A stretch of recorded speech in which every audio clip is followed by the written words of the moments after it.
Today on Chainlinked, it's the final episode of Season 1. We'll have an interview with Rakan Aown from UREEQA Music about their partnerships with the traditional recording industry world and how they're bridging the gap between the world of music intellectual property and Web3. Then I'll sign off for Season 1 with a few reflections on the growth of Chainlink in 2021.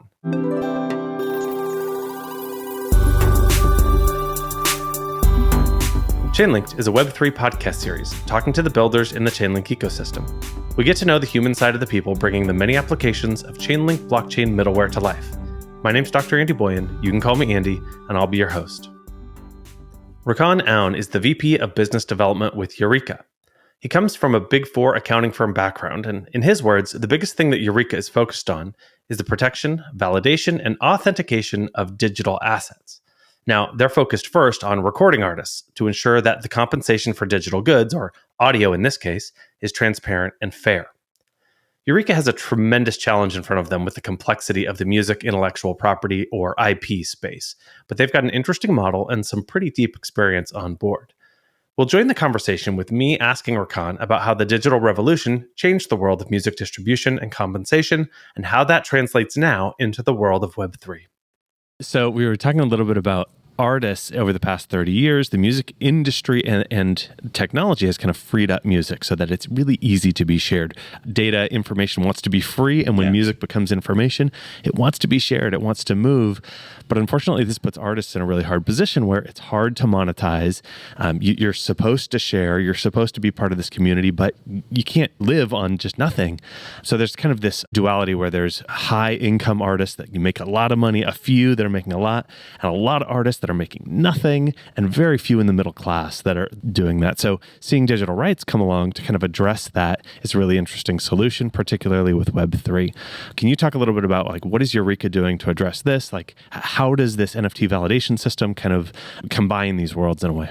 Yeah, you mentioned a couple good points here. And artists themselves, the term starving artist, it's true, right?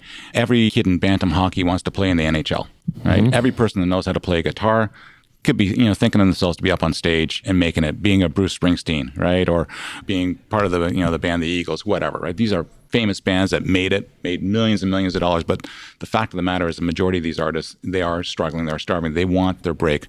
But they're professional is what they do.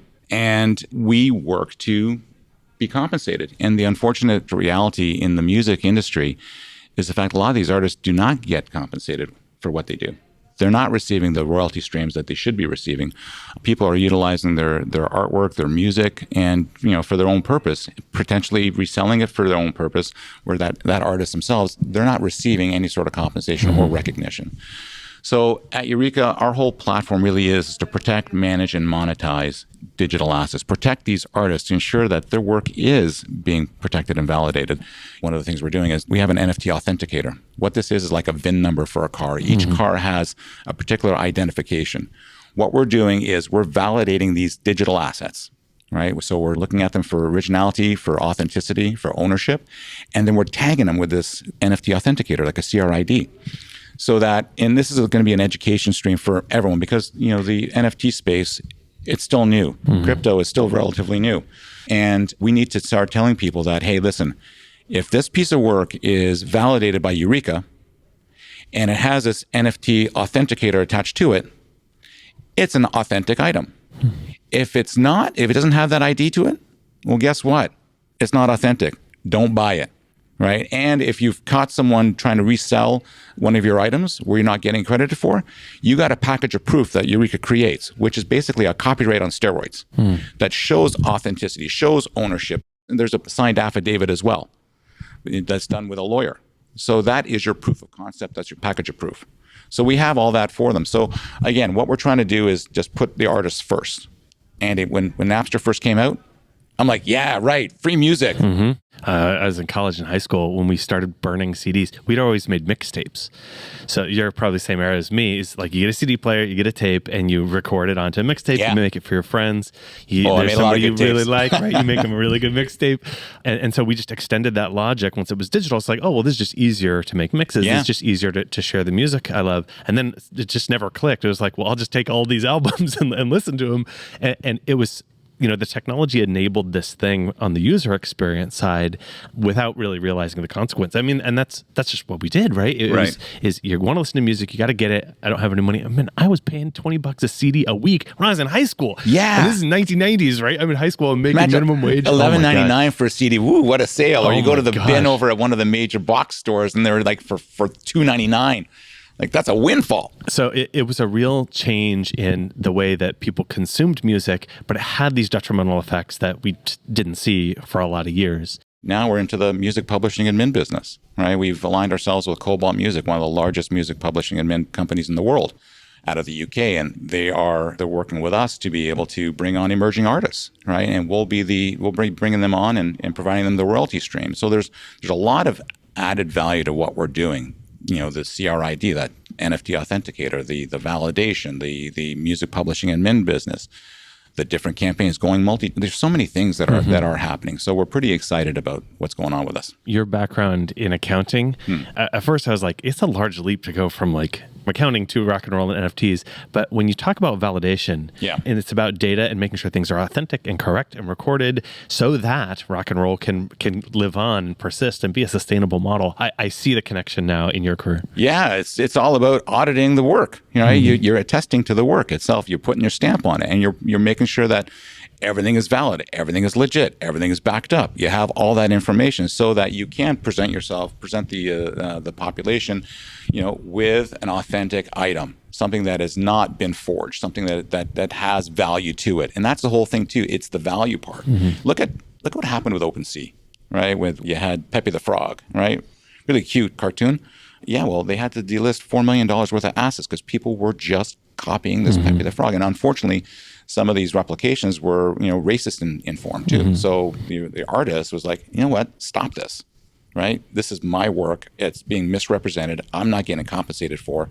And so they had to delist it. And you're going to see more and more with the advancement of what we're seeing. Look at the revenue of OpenSea now, right? Where it was 6 months ago or even last year. It's ridiculous. We're in the billions now. The more of these assets that come about, the more that crypto is evolving or evolves, NFT sales start evolving, you're going to see more and more people trying to scam, right? And we're just trying to get in the front of it, not to totally eliminate it, just to mitigate it.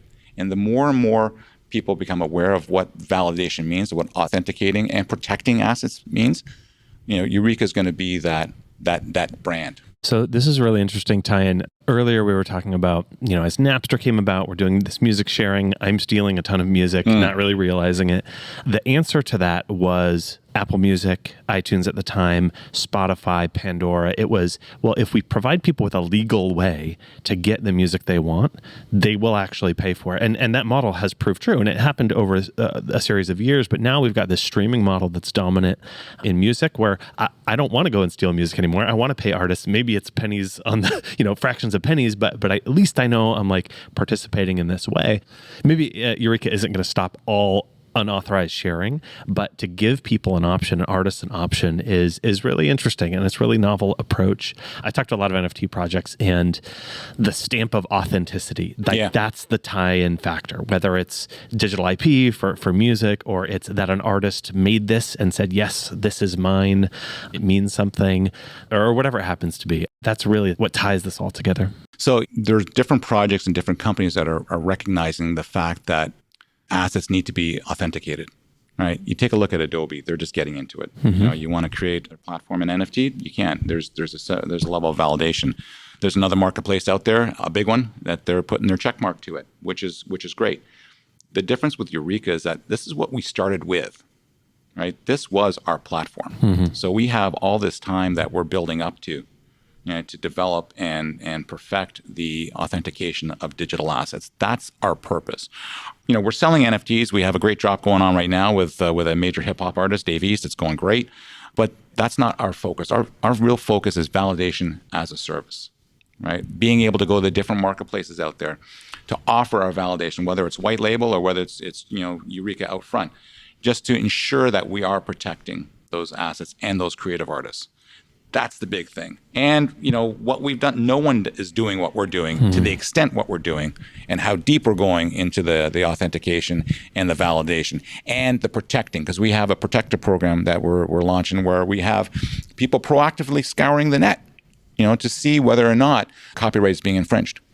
We're looking towards going to the ISPs.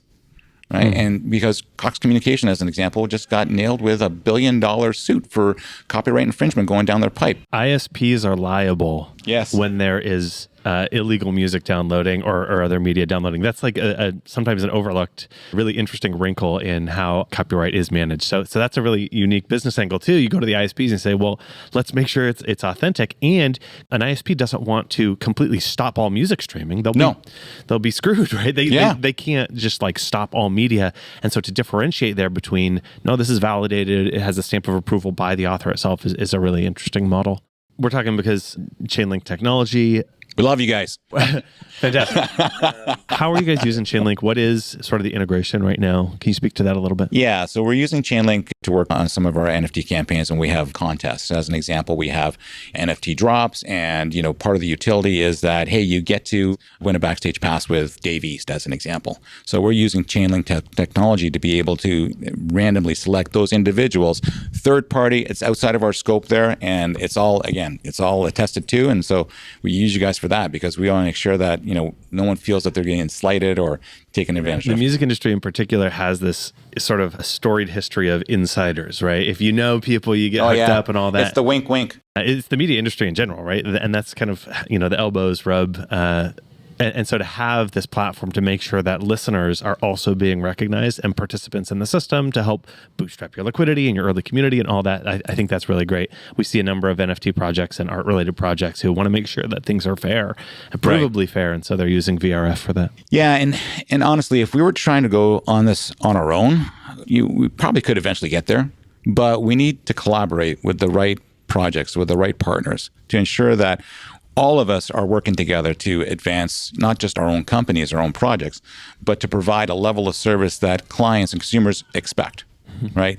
So that the people, when they make a purchase, whether it's some sort of asset, that they know they're being backed up by the right organizations that have what it takes to make sure that everything is valid. What is some of the expertise that you guys are connecting to in the recording industry and kind of bringing along into Web3? Because there's some two-way education that's happening. The Web3 industry is learning about the recording industry through projects like UREEQA, but also the recording industry is learning about Web3. So who are these people who are starting to get involved? Well, listen, we have a major advisor sitting on our board. His name is Harvey Mason Jr. He is the president of the American Recording Academy, president of the Grammys. I don't know you can get much higher than that.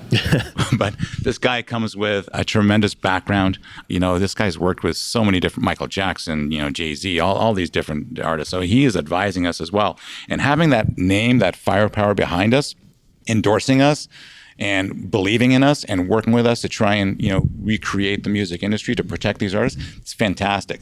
The person leading our music publishing and min business, Scott McCracken, he's a lifelong musician. His dad played with every one of the Beatles, right? Cool. And Scott is our guy who actually structured the deal with Cobalt Music. Tremendous individual. He is charged with leading our MPA, music publishing and min platform. He is the one that's bringing on the artists, selecting them, choosing them, bringing them on board onto our platform. Part of this whole bringing these artists on board as well is the ability to invest back into the artists, right? So what we're looking at doing is when we bring artists on board, we're looking to select certain ones where we're going to invest in their music in return for a percentage royalty of that particular song. Now, there's a big difference here. Because when we invest in an artist, the artist still maintains their rights. When it comes to expertise like this, there's just a level of knowing, especially when it comes to music IP, of what are the wrinkles that I couldn't think of. I have studied the music industry for a lot of years, entertainment industry for years, but not having practiced in it, there's so many pitfalls and wrinkles and best practices and things like that. So having those experts on board and getting involved in Web3, that's exciting to me. Thank you, Rakan, for the engaging conversation. Music and the legal web of intellectual property is clearly an industry where clarity and transparency could do a world of good.